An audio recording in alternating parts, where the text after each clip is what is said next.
Башкорт халкы өчен 26 сентябрь хәтер көне. 1800 елның бұл көнендә милли батырыбыз Салават якты дөнья менән хушлаша. Һаумыгыз. Эфирда интервью тапшыруы студияла Гөлсемә Эштанова. Программабызның кунагы Әхмәт Зәки Вәлиди исемендәге Милли китапхананың кулъязмалар һәм һирәк китаптар бүлеге мөдире Флүр Сибагатов. Һаумыгыз. Һаумыгыз. Флүр Шәрифович, бuna Салават турында без бүген барыһында беләбез һымак. Әмма шул вакытта беләбез, безнең уның турында белүебез бик сикле һәм самалы гына, чөнки ул исән сагында ук уның исеме тыелган. Бuna шулай да ошо тыюларга карамай 19 буатта уның шәхесен өйрәнүсләр булдымы икән? Әлбәттә, менә уның күк бөек шәхестәр ниндидер администрация өчен үзенә күрә куркыныч тудырган бит инде. Шуңа күрә 19 буаттың баштарына тиклем Салават турында мәгълүматлар Россия тарихында, Россия матбугатында һәм хезмәтләрендә осрамай. Бұл сұрақта біз бары тек мұна сетелдері сыққан басмаларда ғына әйтә алабыз. Чөнки онда цензура йогынты яһамай бит инде. Ләкин нисек булмаһын, халык бары үзенең батырын онытмай бит инде. Чөнки Салават Юлаевта без беренче сиратта полководец, яугер буларак кына түгел, сәсән импровизатор булу аркаһында гына сәсән импровизатор булу аркаһында ла хәтеребездә хаклайбыз. Уның ике яғы яугерлыгы һәм сәсәнлеге уның шәхесен күтәрүдә һәм халык хәтерендә хакларга ярдәм итә. Шуңа күрә беренче сиратта уның турындагы мәгълүматлар халык иҗатында хаклана һәм нисек кенә ул башкорт әдәбиятында түгел, рус фольклорында ла уның турында мәгълүматлар бар бит инде. Һәм менә ошо халык хәтерендә хакланган мәгълүматлар уның турындагы мәгълүматларны, фактларны 19 буатка тиклем килтереп еткерә бит инде һәм артабанғы элдәнүсләргә нигез булып тора. Бuna хәзер кызыклы гына һирәк китаптар алып килгәнһегез, кайһыларын мисалга китерә аласыз? 19 буатта, мәсәлән, шундый китаптарда Салаваттың исеме телгә алына дип.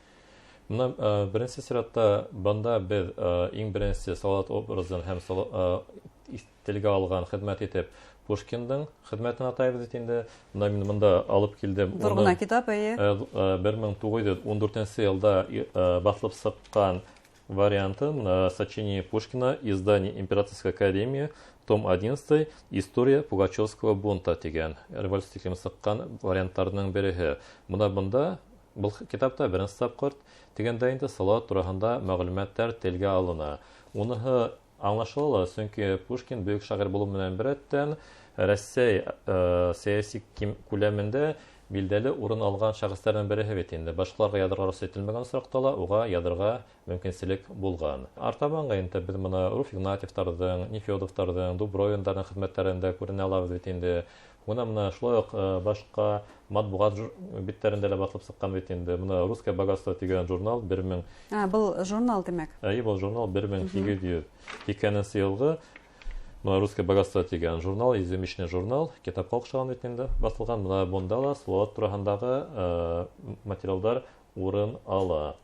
Артабан шулай ук менә без ошо Пугачев явы һәм уның шәхесләренә кагылышлы, мәсәлән, материалы для истории Пугачевского бунта Грот дигән галимдың хезмәтен дә атай алабыз. Бу ничәнче елгы китап? Бу 1876 елгы китап инде. Ягъни 19 буатта ла Салаваттың исеме тыелуга карамастан, уны өйрәнгәндәр һәм уның шәхесе буенча менә кызыккангандар дип әйтергә мөмкин. 19 буаттың менә адагында Салават Юлаев образына ныклап игътибар ителә башлады. Беренчесе менә восстаниега ихтилалга 100 елдан ашу үтә бит инде һәм барыр яңынан яңаса караш ташларга мөмкинчелек була. 20 буатта инде бөтенләй караш үзгәрә башлай. 20 елларда әйтәйек, Салават дигән айрым газетта сыга башлай. Шулай бит яңлашмаһам. Ул кайда сыга? Именно хәзер әйтеп киткәнчә 1917 елгы октябрь революциясеннән соң Салават образына карата караш үзгәрә һәм уңа бәйле әле әйтеп киткәнчә әдәбиятләрдә хезмәттәр һәм хәтта менә Петроградта 1919 елда Салават дигән газеталар басылып сыга. Ул газета Петроградта хаклауда катнашкан башкорт кавалерия бригадаһының органы була. Һәм моны әйтергә кирәк, уны батырып сыгаруда башкорт язучылары журналистлар белән берәттән рус язучылары ла катнаша, Фадиев, мәсәлән, башка язучылар катнаша. Һәм бунан тыш, менә был басманың тагы бер әһәмияте бит инде, уны бастырып сыгаруда Ильяс Барагинский дигән билдәле Кырым татар нәшер итүсеһе лә актив катнаша. Ул ошо хезмәттәшлек һөҗүмтәһендәләрендә 1919 елда Башкорт кавалер бригадаһы белән бергә Өфөгә әйләнеп кайта, Стәрлетамакта китап башлау өчен яңа хәлусларның береһе лә булып тора. Был газеттың берәй басмаһы, берәй һаны тәбәтек, безнең кулъязмалар һәм һира китаптар бүлегендә һакланмаймы? Юк, үкенескә каршы бөтә һандарыла Петроградта, хәзергә әйтәгәндә Санкт-Петербург каласында һакланыла, монда алып кайтылмаган. Мөмкин улары 1937-38 елларда югалулары ихтимал. Димәк, бер һаныла һакланып калмау ихтимал инде. Шул вакытта бына 20-нче елларда матбугатта, әдәбиятта һәм хатта фәндә лә Салаваттың исеме мөгаен яңасы яңгырайды. Шулай бит, был ничек сагыла? Беренче моны әле әйткәнсә, әдәбиятка килгәндә, без монда Фәтхел Кадир Сөләйманов тарафыннан язылган беренче драмасын әйтергә мөмкин бит инде. Ул үзе киткәндән соң, уны артыбын Сәгать Мирас айрым китап итеп бастыра. Менә мин дә аны алып килдем. Сәгать Мирас, Салават Батыр дигән пьеса инде. Ул 1924 елда Мәскәүдә айрым китап булып басылып чыга. Һәм моны без Мәскәү дип әйткәндә, ниндәйдер кимәлдә бүген күлектән караганда Мәскәүдә башкортча китаплар, татарча китаплар сыгылды, ниндәйдер нонсенс дип кабул итәбез бит инде. Ул соракта 30 елларга тиклем Мәскәүдә, мәсәлән, башкорт һәм татар телләрендә китаплар даим басылып торган. Шул Вилдановның китаплары, Хәйбулла Габитовның китаплары, башка әсәрләр Мәскәүдә башкорт телендә басылып килгән. Бу спектакль ул куелганмы? Спектакль куела ул 1919 елларда Нарикләр труппа тарафыннан куела бит инде, анда соңгы елларда да куела. Тик бары моны 20 еллар адагында цензурадан кына ул сәхнәләрдән төшеп кала. Һәм тагыла нинди әсәрләрдә, нинди Салават образы сагыла 20 елларда? Зур хезмәтләрдән береһе булып тора. Улы сүресен һәм бүген көнесендә Юлай Салават Юлай улы дигән монографик хезмәт. Уның авторы Әхәт Гафаров һәм ул моны 1926 елда басылып чыга, моны Өфө каласында басылып чыга. Был тәүге Салаватка арналган тәүге фәнни хезмәт дип әйтә алабыз, шулай тотырып. Әйе, буны авыл тултырып Салават Юлаевка арналган тәүге күләмле монографик хезмәт дип әйтә алабыз. Һәм беренче сыйратта башкорт әдәбият гыйлемендәге беренче күләмле хезмәт. Ул нисегрәк тикшергән бунда? Салаваттың тормыш юлын әллә иҗадынмы? Бунда беренче сыйратта тормыш юлы менән күбрәк бәйле. Чөнки уның иҗады турында мәгълүматлар артык булмай. Һәм моны иҗадына килгәндә инде әлбәт Сәгать Мирасның да исемен әйтеп киттек бит инде. Салават Юлаевның шигырьләре бүген көндәргә тиклем рус телендә басылып кала бит инде, тәрҗемә итү аркасында.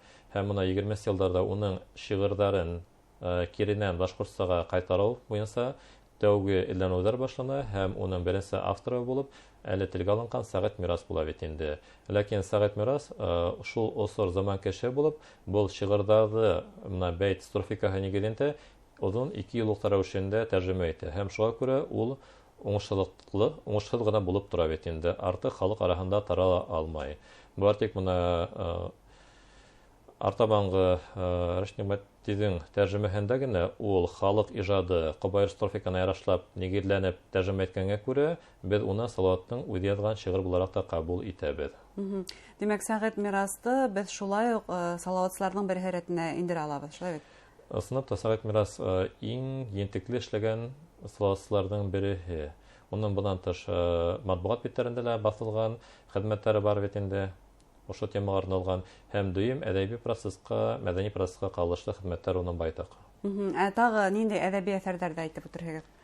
Менә бу сорда Салават образы әдәбиятта зур гына сагылыш таба бит инде. Бигрәк тә матбугат битләрендә һәм шуларның арасында Бәйт Хәбир Абдрашитовның Салават дигән күләмле генә әсәрен атай алабыз. Күләмле дигәс ул повесть, хикәя, бәлки роман? Ул Сәсән дигән журналдың 6 ханында басылып чыга. Моны ул уның жанрын билдәләмәй, ләкин буныһы тикшергән анализга карап, ниндәйдер күләмле әсәрнең бер өлеше дип атай алабыз. Димәк, ул күрәһең повесть итеп. Тәүге ынтылыш дип әйтергә мөмкин. Ул хикәянең күпкә зуррак. Бүгенге укусыга ул кызыклы булыр инеме? ул сыныпта кызыклы һәм яңгыса караш бит инде. Үденсә менә шул осыр психологияны сыгып язылган әсәр.